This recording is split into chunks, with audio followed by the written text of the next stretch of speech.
The effects of karma is very complicated. That's why the Buddha said there are 4 things that you should not think about too much. Otherwise you become a bit cuckoo.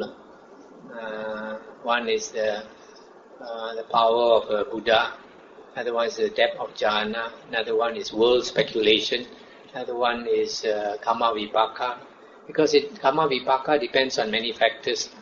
For example, now you have a lot of bad karma obstructing you. So you hear the sutta says that you have to do a lot of good deeds to overcome your obstructions, your bad karma. So some people think, oh, okay, I do charity, policy. Then he does some charity, then he thinks he has done a lot. And after some time, he finds his problems are still the same, and he might get disillusioned. What you want to but actually, policy, charity is the easiest thing to do. You are only giving your extra money away. Of course, you do something like Bill Gates is different. Give away 95% of your wealth. Only keep 5%. But most people is the opposite. You give only 5% and then you keep 95%. Right? So your charity is not very great. On the other hand, if you keep your sila, it's better karma, better merit, more merit. It's called keeping your sila is harder to do. Right? And then if you really follow the Buddha's words, not only keep your 5 precepts every day, once a week also you have to keep the 8 precepts. And then after that, if you listen to the Dhamma and then you put it into practice and you meditate, this dana, sila, bhavana. Dana is charity, sila is keeping your precepts. Bhavana is developing your mind. Developing your mind is not only through meditation, so it's also involves listening to the Dhamma, learning the Dhamma. Because when you learn the Dhamma, then you get more wisdom. So you are developing your mind. Also, when you learn the Dhamma, you learn to change your character. You put away your defects, your wrong habits, evil habits. And then you cultivate good habits, change your character. That's the most important thing. If you are able to change your character for the better, become a better person. When you become a person such that people like to be near, because you are truthful, you don't cheat people, you are straightforward, you are metta, you don't have anger, you don't keep anger in your heart and all these things. And so that's the best way to impress people. So if you really change your character, that is really very meritorious. Then if you actually practice the Dhamma, then you know you're walking the right path. And then whether that karma ripens or does not ripen, you're not so greedy for the fruit of it. If you are always looking for the fruit, you do something and you expect the result, then the Buddha says your merit becomes less because you have a selfish motive. On the other hand, if you do it without expecting the result, you know that it's proper what you should do. Whether the karma ripens this life or immediately or in a future life, you are not greedy for the result. Then just by doing it, you are happy already. You're happy already. And then also, if you understand the Dhamma, then you will realize that whatever evil comes to you is a result of your past karma. So you accept it. Once you accept it, it's not much of a problem. Most of the time, these things we make us suffer because we cannot accept it. When we cannot accept something, then we find a lot of dukkha. Once we accept it, it's not a problem. This is like sometimes some people are very attached to their child, and then the child passes away, and then they become so grief-stricken, sometimes to the point of becoming mentally deranged. But if they can let go, then then they see that is the karma of that child. There's nothing you can do. There's nothing that anybody can do. It's the karma that the person has to bear. Then you accept it. No more problem. So in the same way, whatever problems come to us, we accept it. And then we also think about the good things that come to us. Don't only think of the bad things. And when we count our blessings, then life is not so bad now when you compare yourselves with other people. There are many people much worse than us, right?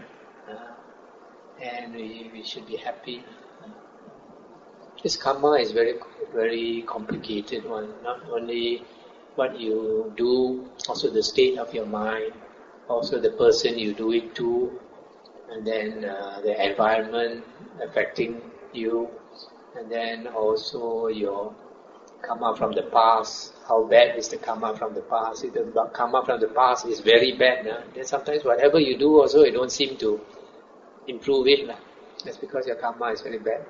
So since you don't know all these factors, it's very hard to say whether what you do is going to have effect or not.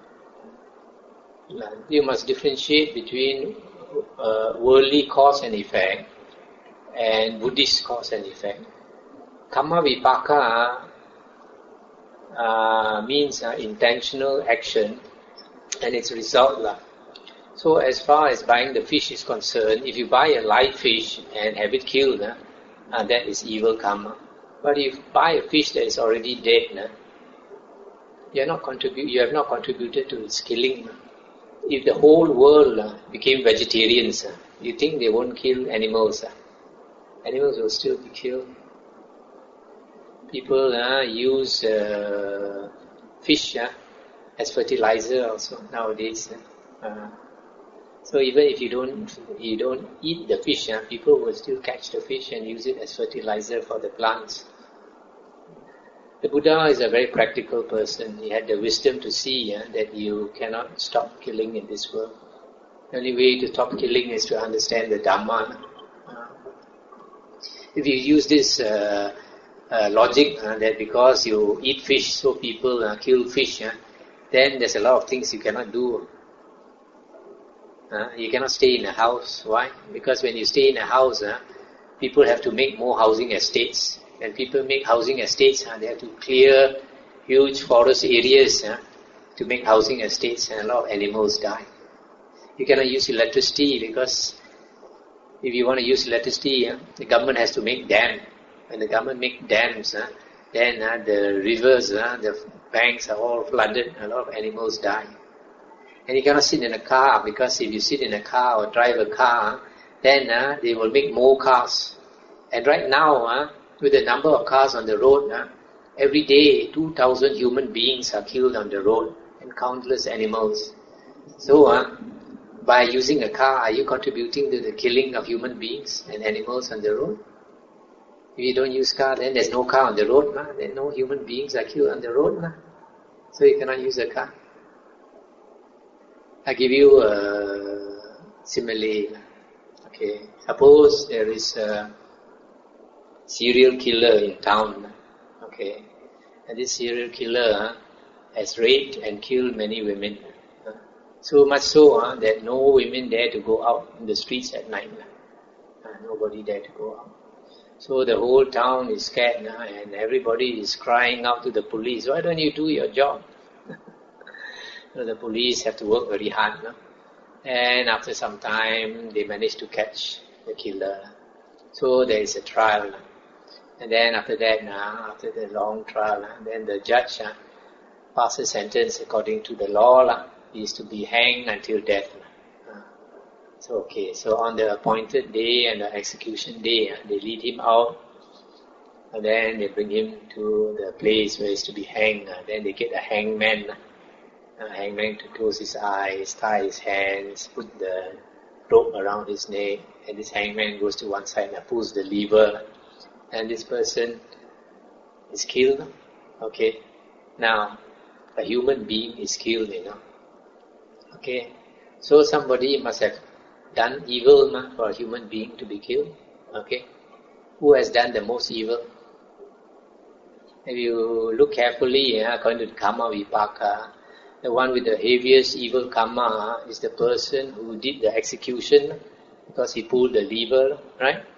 But when you accuse him of doing the killing, he will say, well, I didn't kill him, I only cari makan only to feed my wife and children. It's the judge, the judge condemned him to death. Then when they asked the judge said, what? I only go according to law, I sentence him only according to law, but I didn't kill him. It's the man who killed him. So if you go by Kamma Vipaka, the heaviest karma is the person who pulled the lever to kill him. The second biggest karma is the judge, because the judge condemned him to death. Okay? Now how about the people in the town, all of you? Actually, this person has to die because of all of you, because of the safety of all of you crying out to the police to find the killer. Then this person has to die for your sake. So are you guilty? Are you guilty of killing this man? Indirectly, you are responsible for this person's death, because of your safety, this person has to die. So are you guilty? You are not guilty because you did not ask for him to be hanged. If, suppose you write a letter to the newspaper, this person must die because he killed my daughter, this person must hang.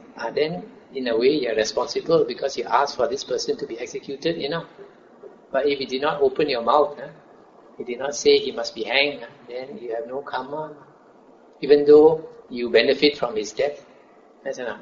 So in the same way, when somebody breeds some animal and he sells it to the market to be slaughtered, the heaviest karma is the person who works in the market and slaughters the chickens, slaughter the pig and all that, because he is the one who actually slaughtered them. The second evil karma, the heaviest evil karma, is the person who breeds the animal, because he breeds the animal and then he sells it to the market with the intention of having it slaughtered. That means he is like the judge. He has condemned the animals to death by selling them to be slaughtered. But the person like you and me who eat the meat, we have no karma of killing. Even though we benefit from the killing, we did not ask for it to be killed. But it's different if you go to a restaurant and then you select a live fish or a live crab or whatever, and you ask them to cook for you, and then you are responsible because you have condemned that creature to be killed. As long as you don't open your mouth, you don't ask for it to be killed, even though you are indirectly responsible, you don't have that karma. Because whether you eat the animal or not, most of them will still be slaughtered. Because imagine if all human beings became vegetarians, and then these animals multiplied so fast, and then they'll become pests. For example, like in Africa, many years ago, people used to, these poachers, they'll kill the elephants because of the tusks, isn't it, to sell. So they killed them until their numbers were quite small. So then these African countries like Kenya and all that, they make very strong laws against poaching. So strong that most of the poachers, they are not poaching. So now the elephants multiplied until so much have become a threat to human existence. They come into the villages to eat the banana trees, and then when people go and chase them, they kill human beings.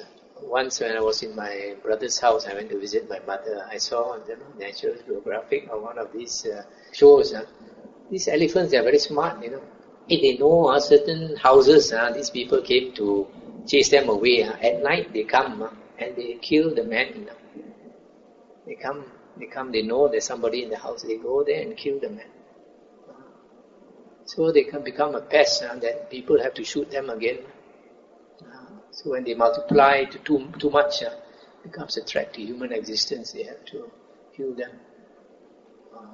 For example, like if you plant vegetables or you plant fruit trees, and these rabbits come and eat, and these kangaroos and these squirrels and all that, and these farmers will kill them or trap them. Even like they plant vegetables, they have to use a lot of herbicide, insecticide. Otherwise no harvest, cannot harvest anything. So this world is such that it's a race for survival, dog eat dog world. Don't talk about flesh. Even in the business, when people do business, it's also a dog eat dog world, only they don't eat flesh. But sometimes they kill each other in different ways. Yeah, this world, the Buddha said, is dukkha. In the Bible, you know what they say? In the Bible, it says that the world is evil. So the world is evil. The nature of the world is evil because every being is fighting for survival. As long as you have a self, you will fight for survival. And sometimes when your life is threatened, or when your son or your daughter's life is threatened, you will also kill, right? As long as there is a self, there is a selfishness. You want to protect yourself. So we cannot change this world. The world is like that. We can only change ourselves. And the way to end suffering is to strive in the spiritual path. When you strive in the spiritual path, then you give up a lot of things. And if everybody live like monks and nuns, then there's no need for electricity, no need for houses. A lot of evil is not done.